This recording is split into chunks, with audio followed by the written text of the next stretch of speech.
Good morning. Quote, scarcity tells us that in order to do more, have more, or be more, we have to constantly hustle. But instead, let's lean into this truth that there is abundance if we are simply open to it. That is by Bonnie Bakhtiari, I believe, if I said that correctly. This morning, we wanted to talk about scarcity and lack. We've been listening to this gentleman who does like astrology readings, which has been really interesting. He's like really spicy and hilarious. His name is Chris Corsini. And we found him. Well, Tamara found him back in December through someone else, and then she forwarded him on to me. And it's just like super fun listening to him talk and everything. And right now, I think he's talking about like how Mercury is in retrograde. So like that just means that there's a lot of old habits and old thought patterns and lack and like things that maybe aren't serving you that are coming up for you at this time, because it's kind of like the universe is kind of like testing you to see where you're at and see like if you're over the things that it's been trying to teach you, which I've been really feeling lately. Like we've been talking about that, like just, and it's one of those things where it's like you thought you were through it and like it's coming up again and you're like, really? Like I don't want to do this anymore. Like I just want to be done with this one. Totally. And then there's that part where we keep telling ourselves, I don't want to do this. I don't want to be done. And then guess what? It just keeps Right. coming back full circle. Yeah, exactly. Yeah. And that kind of just goes into like thoughts of lack create more lack. Thoughts of positivity and abundance create positivity and abundance. So it's Yeah. really becoming aware of like, okay, are these things serving me? I'm going to release them and actually release them. Not like talk about how I let go of them or how I don't want to do that anymore, because you just keep focusing on those things that keep coming back to you. It's like the whole thing I talked about a couple episodes ago about taking your phone and typing in, I don't want to see pictures of kittens. Yeah. There are going to be so many pictures of kittens, even though you don't want to see them. So, yeah, it's just really interesting how many of the same things have actually been coming up for Dev and I, that we're both like, I thought I let go of this. Like, I thought I was over this. But clearly, there's still a lesson in it. And sometimes there's that reason too. Maybe we're not focusing so much on it, but we haven't learned what we needed to learn from it. And so it's just coming back to us, maybe in a different way or presenting itself again. And so it's really, yeah, just time for us to be like, all right, I know what it is. Is it serving me? Do I have room for this? If not, it needs to just be released so that we can create that space for new things. And well, we're reading The Secret right now. And I've read it before, but like it's coming at such a perfect time just because of where we are at in our season. And I am really like I it's really interesting to me. Like you could have something down pat. You could have it down pat and you could have like fully embraced the new feeling and the new habit. And for some reason, like you said, there's like more of a lesson or something's going on that you need to learn more about that before you can fully just like let it go. Um, and so that's kind of what I'm realizing, because honestly, like the way I believe and how I feel about life is that the more that I shift my mindset around, like, for example, money and having a lack or scarcity of, then, and just asking to receive and having the open doorway to receive that money in whatever shape, form that looks like, whether it's a job, whether it's something that you're stepping out to do on your own and you're being an entrepreneur, whatever that looks like.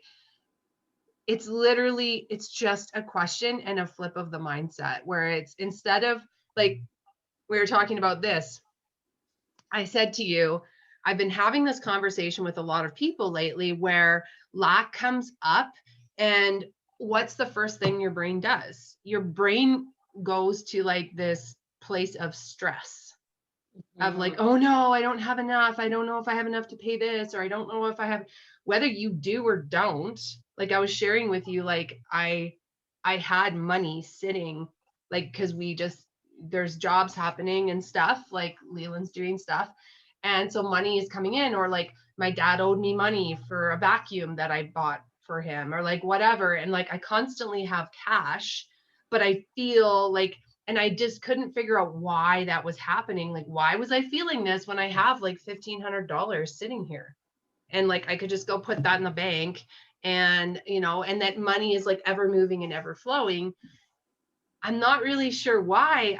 I bet we, and maybe that's the place where we need to get to, where we don't feel that anymore, is like not feeling that stress, because as you said, when you focus on that, that's what you're just going to keep filling yourself up with, is more stress. But does stress create more money? Is sitting there stressing out and freaking out about something because you feel like you don't have it, which is your reality, that's what you were creating in that moment, is that actually like all of a sudden money just like flops out of the air like a big wad of cash, and it's like, oh, you were stressful, here it is? No, it doesn't work that way. And even in The Secret, it talks about how like you cannot be in a negative place mentally and positively at the same time. Like it just doesn't work. If you're stressed and you're focused on scarcity, on lack, this is where you're going to be. Yep. When you can flip the switch, then now you're moving in the right direction of money flowing in, of positive, of it's so simple. I mean, really it is, like, but then the thought of it is simple, and then it's like doing those actions and actually realizing like you're the one that has to do the work to move from scarcity mindset and lack to positive, believing it's happening, believing it's coming, and getting yourself in that flow and that direction. Well, and here's the thing, some of you might not like what I'm about to say, but I feel it, so I'm going to say it. We create our worlds. And some of you might not like that. Some of you might be like, well, I've been having a really hard time, and you're telling me that I created this?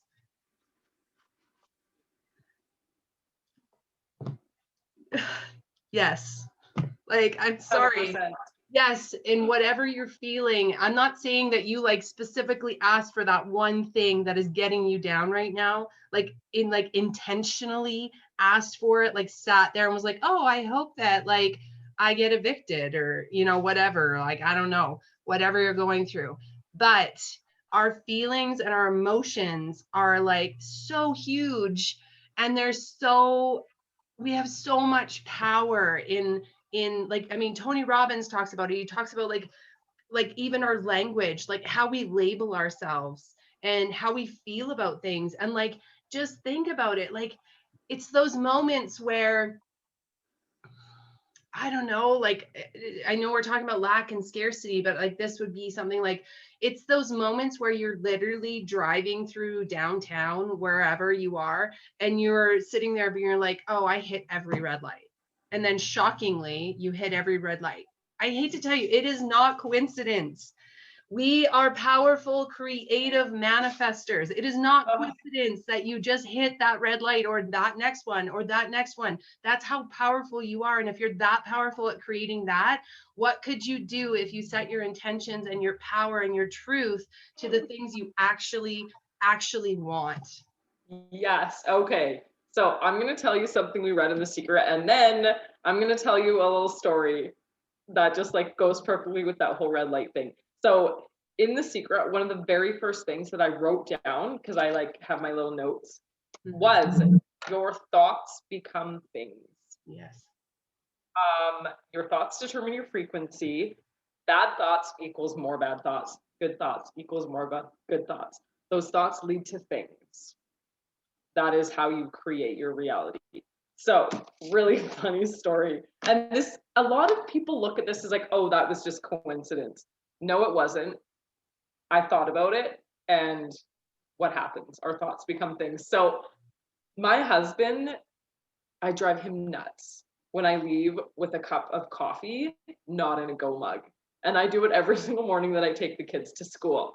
So the other morning, I like bring my coffee in the car, and I'm just laughing. And my daughter's like, what? I was like, I was just thinking about how much your dad hates when I do this. I was like, she's like, why? I'm like, because I spill my coffee on myself every single time. We pull out of the garage, I'm holding my coffee, like going down the driveway. I stop, I go to take a drink, I pour coffee all over myself, like running down the cup. The kids are laughing at me because freaking hot coffee. And I was like, my husband would just be sitting next to me shaking his head right now. And so I was like laughing and I was like, see, like telling Raylan. And then I was like, hold up. I say this every single time and I spill my coffee every time. So yesterday morning, I poured myself my usual cup of coffee and I was like, this is going to be the best cup of coffee. I'm going to drink every last drop, like being so positive about it. I didn't spill one drop of coffee. Drove down the same bumpy driveway, the same route to school that I take my kids every single day, and I enjoyed my coffee, and I didn't spill it. Coincidence? Maybe that's what you think, but no. And you told me a different story about when you and Darren had gotten the same to-go mugs from your parents, and share that because that's Oh my goodness. another Okay. example of it. And he thinks that it's just like, whatever. Some people think it's crazy. I think it's fantastic and I love it. So we left my parents' place and I was like, do you want a coffee before we leave? We were both leaving in separate vehicles because he was working at the time out of town. And so the kids and I came down for the weekend. So we leave. I was like, do you want a coffee? He's like, well, I don't really know. Like, crappy mood about it already. I could just tell. And he was like, okay, well, fine. So I like pour him a coffee. He's like, oh, I hate that cup. And I was like, well, this is what mom and dad have. Like they were both identical cups, glass go mugs with the lid. So give him his coffee and he's like me grumbling about like what a stupid cup it is. And I was just super excited to have coffee to go. And so we're leaving and on the way, he tells me like from his vehicle or whatever, I think he phoned, I don't remember. He was like, this is a piece of shit coffee cup. My coffee's leaking everywhere, just spilling all over when I drink it. And I was like, my coffee tastes fantastic. I was like, just so you know, like you're spilling your coffee all over and the cup sucks because you had a really shitty attitude about it before we left. But I was just like, that is the thing. Like mindset is everything. He was like, this is gonna be a shitty coffee. I'm gonna spill it everywhere. It's gonna suck. And I was like, I'm just really happy to have a coffee to drink on the way home. And so it just goes to show you that even those tiny little things is all about our attitude and the way we look at it. So if you could imagine where we could go in creating our life that we live just by thinking those positive thoughts and the way that we go into things and the attitude that we have. Well, and not only that, I think about the like how many people and like how many of you that are listening to this have gotten up and you just haven't been on the right side of the bed. So like let's just call it that, because that seems to be what we say when we wake up and we just don't quite feel right. Instead of taking some time for yourself in the morning, say your alarm went off late and you're rushing and you're like, you didn't get to eat what you wanted and you like had to grab this really quickly. And do you know like how that snowballs, throughout the day, where you just like had this really like kind of poor attitude or poor mindset going into the day, and it doesn't get better as the day goes on. And then like something happens on the way to work that makes you more upset. And then something happens at work with a coworker that just doesn't help. And like, by the time you get home, you feel exhausted because you just had this day where it seems like nothing went right. If you don't take the time to set your intentions in the morning, there's literally been moments and times where I've gone to work, felt like I didn't get my meditation in that morning, and like I might have worked out and I might have done my gratitude, but I just didn't feel right. Like there was something that just felt off. And so I will literally, I have the opportunity because I work for myself. I will literally remove myself. I will go home because I'm like, you know what? I don't feel good. And it's like not fair for me to then push my negative energy and my negativity onto the people around me. if I just don't feel 100%. So I like leave and I come home and I meditate for 5 minutes, reset my brain waves, and then I feel fine. You know, I'm not saying that that's always the cure all, but I can say that probably the majority of the time, a good meditation can take away those negative vibes, the negative feelings, because it might not seem like that is like lack or scarcity, but anything kind of negative, I consider lack and scarcity. It doesn't just have to like correlate with money or with well, mostly I think we think money when I think lack and scarcity, because I even think that. But I think that lack is just lacking. You're having a bad day, it's lacking. Like, I know what it takes. It takes some intention in the morning to sit down and establish your morning routine. And sometimes you don't do it, and that's okay. Like, sometimes don't do it, and I just look out my window and I see the things that I'm grateful for and the beauty, and that fills my cup. Some days it takes a little bit more intention, you know? Yeah, I think it's so cool just how you're saying, like, just recognizing and then being able to make that choice to remove yourself and reset your brain. And maybe you can't remove yourself for 5 minutes, but take 4 deep breaths, choose a positive affirmation, because here's the way our brain works. And I always tell my kids this, our brain is dumb. It really is. Because if we are sitting here saying, my day is crappy, look how it started, I spilled my coffee, nothing goes my way, our brain is now looking for every single opportunity to show us that nothing goes our way, that everything gets screwed up, our whole entire day is going to be ruined. But if we can be like, okay, we just had a moment, we spilled our coffee, change my shirt, reset, today's going to be amazing, everything goes my way. Maybe you're not going to believe it, but say it. Your brain's going to be like, oh, okay.